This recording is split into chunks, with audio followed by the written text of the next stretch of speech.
오늘은 우리가 복음의 열매를 맺자는 네 번째로서 성경적인 멘토링이라는 제목입니다. 여러분, 멘토라는 말을 많이 들어보셨죠? 멘토라는 말은 그리스 신화에서 시작되었다고 합니다. 고대 그리스의 이타나키 왕국의 왕인 오디세이가 트로이 전쟁이라는 영화 보셨죠? 트로이 전쟁을 떠나면서 자신의 아들이 텔레마쿠스를 보살펴 달라고 한 친구에게 맡겼는데 그 친구의 이름이 바로 멘토였습니다. 그는 오디세이가 전쟁에서 돌아오기까지 친구의 아들을 잘 돌보아 주었습니다. 오디세이가 전쟁에 돌아와서 보니까 자신의 아들이 너무 훌륭하게 잘 자라 있었던 것입니다. 그 이후로 멘토라는 그 이름을 지혜와 신뢰로 한 사람의 인생을 이끌어주는 지도자라는 의미로 사용되었다고 합니다.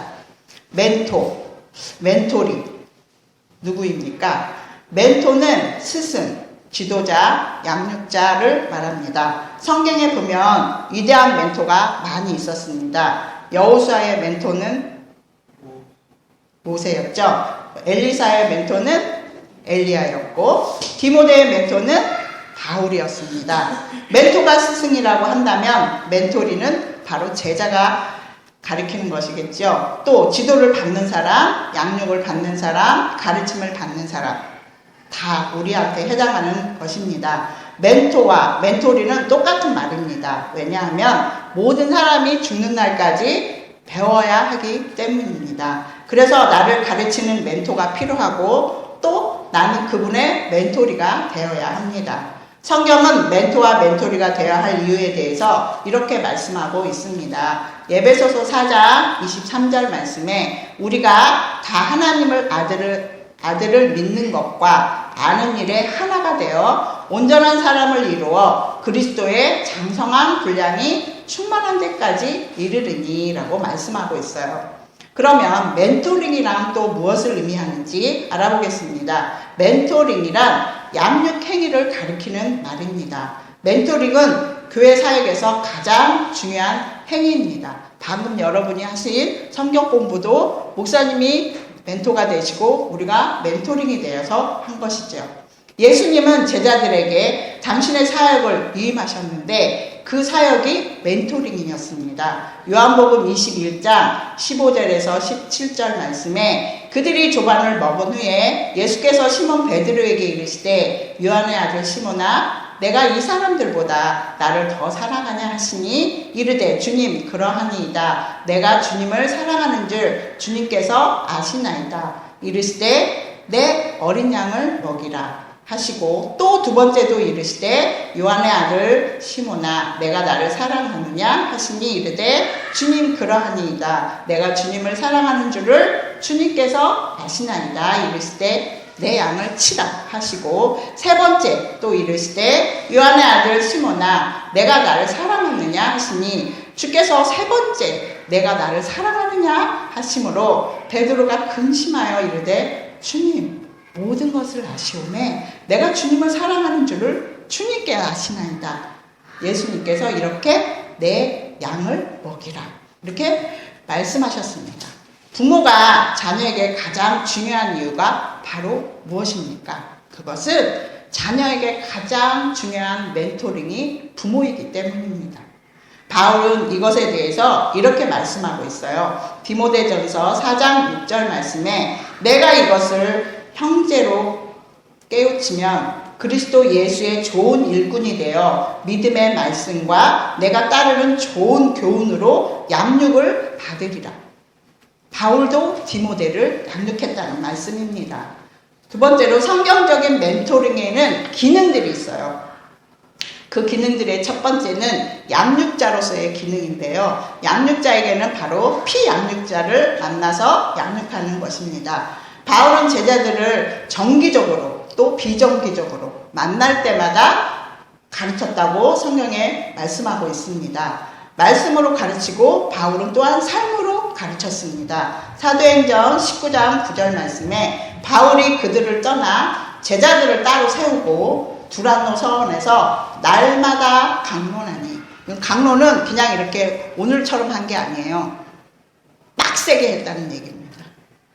그렇게 날마다 가르치는 양육자의 기능이 있고요. 두 번째는 성경적인 멘토링의 기능에 상담자 기능이 있습니다. 상담자의 멘토는 어려운 사정을 들어주고 위로해주고 또 격려하고 충고하는 사람입니다. 예를 들면 우리 사모님한테 우리 김슬기 집사님이 가끔 힘들 때 전화하는 거죠. 상담자로서 멘토입니다. 데살로니가전서 3장 2절 말씀에 우리 형제 곧 그리스도의 복음을 전하는 하나님의 일꾼인 디모데를 보내노니 이는 너희로 굳건하게 하고 너희 믿음에 대하여 위로함으로. 디모데를 데살로니가 교회에 바울이 보낸 거예요. 그들을 위로하고 그들의 믿음을 굳건하게 하기 위해서. 또한 멘토링의 세 번째 기능으로는 모델로서의 기능이 있습니다. 그것은 모델은 뭐죠? 삶으로서 본을 보여주고 가르치는 사람입니다. 예수님은 공동생활을 하심으로 제자들에게 모델이 되었습니다. 바울은 이것에 대해서 이렇게 말씀합니다. 데살로니가 후서 3장 9절 말씀에 우리에게 권리가 없는 것이 아니요 오직 스스로 너희에게 본을 보여 우리를 본받게 하려 함이라. 바울이 얼마나 자신이 있었으면 나를 본받으라고 말씀하시는 것입니다. 그렇다면 오늘 성경의 설교의 제목이 성경적인 멘토링인데 정말 성경적인 멘토는 누구일까요?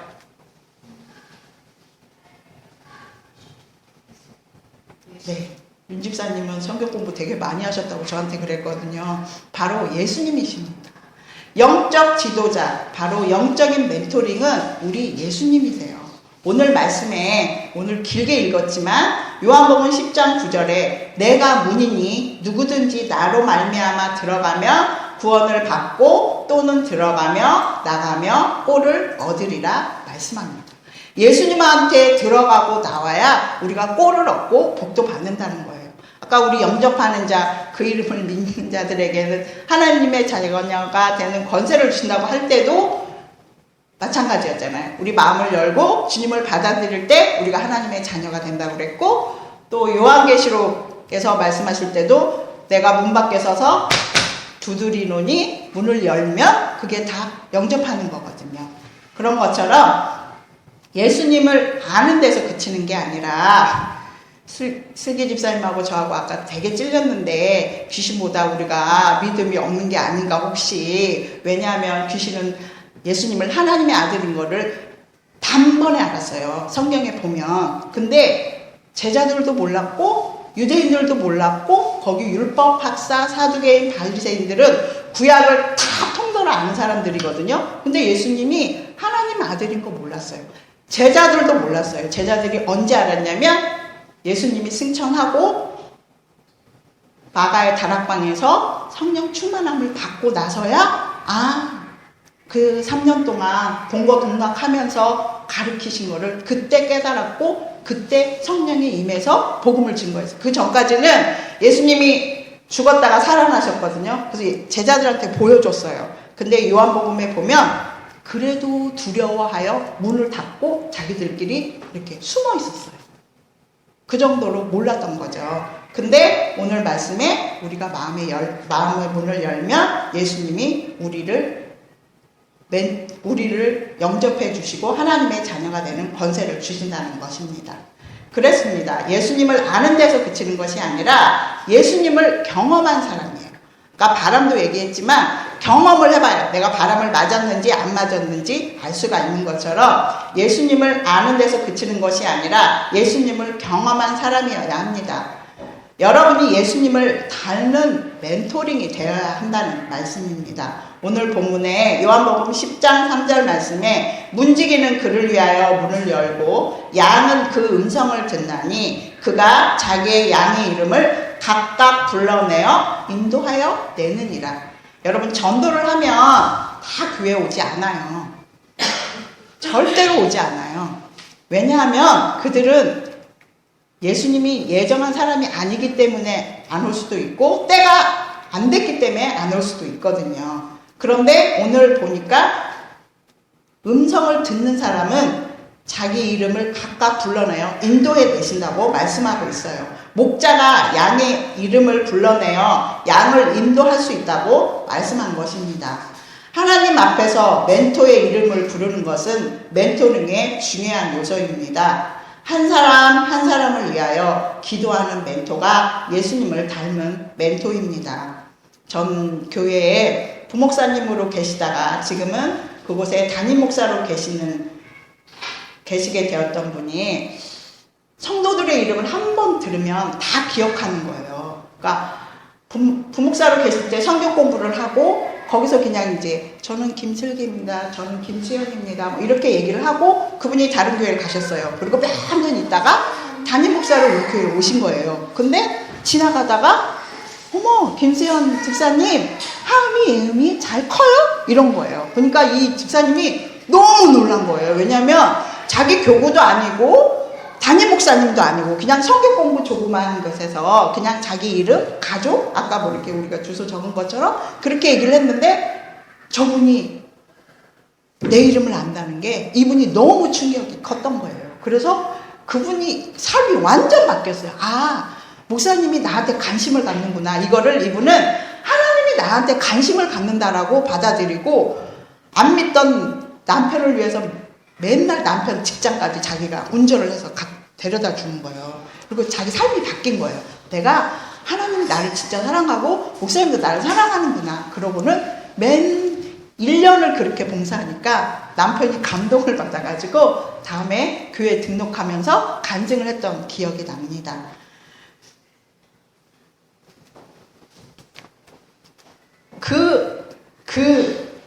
목사님이 왜 제가 언젠가 물어봤어요. 목사님, 근데 그 이름을 어떻게 다 외우세요? 제가 여쭤봤더니 목사님이 말씀하시더라고요. 자기가 옛날에 멘토가 지금의 세문학교의 목사님이셨는데 목사님이 그러셨대요. 앞으로 목회자 될 여러분들은 교인 1000명의 이름을 외울 준비를 해라. 그리고 그래서 그때는 속으로 그러셨다고 그러더라고요. 어떻게 1000명을 외워? 막 이러셨대요. 근데 자기가 목회를 하다 보니까 100명이면 100명의 이름이 외워지고 200명이 되면 200명의 이름이 외워진다고 고백을 하시더라고요. 근데 그거는 무엇일까요? 그 이름을 어떻게 외우셨을까요? 그것은 그 이름을 가지고 기도했다는 증거입니다. 두 번째로 예수님을 닮은 멘토는 모범을 보이는 것입니다. 우리가 자녀들에게 말을 하지요. 이렇게 살아라, 저렇게 살아라. 근데 그게 언제까지만 되냐면 사춘기 때까지만 그게 복종이 조금 돼요. 근데 사춘기가 넘어가면 자기가 판단하는 기준이 있어요. 그래서 부모님이 우리의 삶으로 보여주는 것이 애들한테 모델이 됩니다. 목자가 앞서가면 양들이 따라가는 것처럼 멘토는 앞서가야 합니다. 앞서가는 것이 무엇일까요? 모든 일에 솔선수범하는 것입니다. 예수님께서도 제자들에게 모범을 보이셨죠. 요한복음 13장 14절에서 15절 말씀에 내가 주와 또는 선생이 되어 너희 발을 씻었으니 너희도 서로 발을 씻어주는 것이 옳으니라. 내가 너희에게 행한 것 같이 너희도 행하게 하려 하여 본을 보였노라. 예수님도 본을 보였다고 말씀하고 계십니다. 세 번째로 예수님을 닮은 멘토는 선한 멘토입니다. 오늘 본문 말씀에 요한복음 10장 11절에서 15절 말씀인데 나는 선한 목자라 선한 목자는 양들을 위하여 목숨을 버리거니와 싹보는 목자가 아니요 양도 제 양이 아니라 이리가 오는 것을 보면 양을 버리고 달아나나니 이리가 양을 물어가고 또 해치느니라. 달아나는 것은 그가 싹보닌 까닭에 양을 돌보지 아니함이나 나는 선한 목자라. 나는 내 양을 알고 양도 나를 아는 것이 하나님께서 나를 아시고 내가 아버지를 아는 것 같으니 나는 양을 위하여 목숨을 버리노라. 선한 목자이신 예수님은 우리를 위해 십자가에서 죽으셨습니다. 선한 멘토는 양들을 위해서 희생하는 멘토입니다. 이 선한 멘토를 우리는 닮아가야 한다는 것입니다. 어떻게 닮아갈 수 있을까요? 그것은 우리에게 주신 성경을 통해 성경적인 멘토링을 경험할 수 있습니다. 요한복음 1장 1절 말씀에 태초에 말씀이 계시니라. 이 말씀이 하나님과 함께 계셨으니 이 말씀은 곧 하나님이시니라. 말씀이 하나님이시라고 하시기 때문입니다. 예수님께서는 십자가에서 가상칠언을 하셨는데 그 첫 번째 유언이 용서이셨습니다. 예수님께서 십자가 위에서 아버지여 저들을 용서하여 주옵소서라고 기도하는 모습에서 용서의 하나님을 보는 것입니다. 또 용서의 하나님이 그것이 하나님의 본질이기 때문입니다. 그런데 그 용서의 하나님이 육신으로 보인 것입니다. 그게 육신이 되었다는 예수님의 말의 의미입니다. 고아와 가부를 보시며 그들과 함께 먹고 마시는 예수님을 보면서 긍휼의 하나님을 또한 보는 것입니다. 또 원수를 위해 십자가에서 죽어버리시는 주님을 보면서 희생의 하나님을 보는 것입니다. 그래서 예수님은 하나님의 말씀인 것입니다. 그런데 성경이 우리 성도들에게 또 저와 여러분에게 똑같은 말씀으로서 삶을 살아야 한다고 분명히 말씀하고 있습니다. 요한복음 17장 18절 말씀에 아버지께서 나를 세상에 보낸 것 같이 나도 너희를 세상에 보내었고 라고 말씀합니다. 우리도 이 세상에 보내셨다는 거죠. 하나님의 자녀로서 세상의 빛과 소금의 삶을 살아내라고 말씀하시는 것입니다. 고린도후서 3장 3절 말씀에 너희는 우리로 말미암아 나타난 그리스도의 편지니 이는 먹으로 쓴 것이 아니요 오직 살아계신 하나님의 영으로 한 것이며 또 돌비에 쓴 것이 아니요 오직 육의 마음판에 쓴 것이라 말씀합니다. 성경은 하나님이 예수 그리스도를 보내신 것처럼 빛의 비추임을 받은 우리 성도들도 세상으로 보냄을 받은 사람이라고 명확하게 말씀하고 있습니다. 이 말은 예수님께서 자신의 뜻과 목적을 다 부정하시고 하나님의 뜻과 목적과 계획을 위해서만 사신 것처럼 우리 성도들의 삶도 그렇게 되어야 한다는 것입니다. 우리는 이제 나의 영광이 아닌 하나님의 영광을 위해서 또한 삶을 살아야 하며 우리 삶 속에서 하나님의 성품을 나타내며 살아야 한다는 것입니다. 예수 그리스도께서 긍휼과 온유함과 오래 참으심과 또한 자비와 원수를 사랑하시는 그 크신 사랑을 세상에 보내주심으로 하나님을 증거하셨던 것처럼 우리도 세상에서 그렇게 보냄을 받았다는 것입니다. 그래서 여러분과 저도 육신이 된 말씀의 삶을 살아야 한다는 말입니다. 결론입니다. 성경적인 멘토란 바로 이 말씀입니다. 디모데후서 3장 16절에서 17절 말씀. 모든 성경은 하나님의 감동으로 된 것으로 교훈과 책망과 바르게 함과 의로 교육하기에 유익하니 이는 하나님의 사람으로 온전하게 하며 모든 선한 일을 행할 능력을 갖추게 하려 함이라. 힘내십시오. 기도하겠습니다. 인내하신 구세주여 내 말 들으사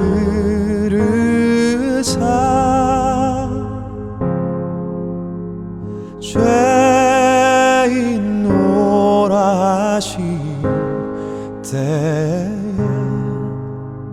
날 부르소서.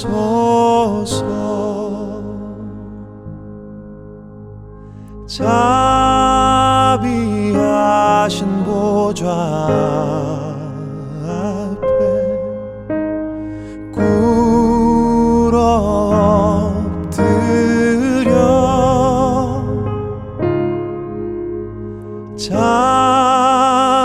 자복하고 회개하니 믿음 주소서. 주여 주여 내 말 들으사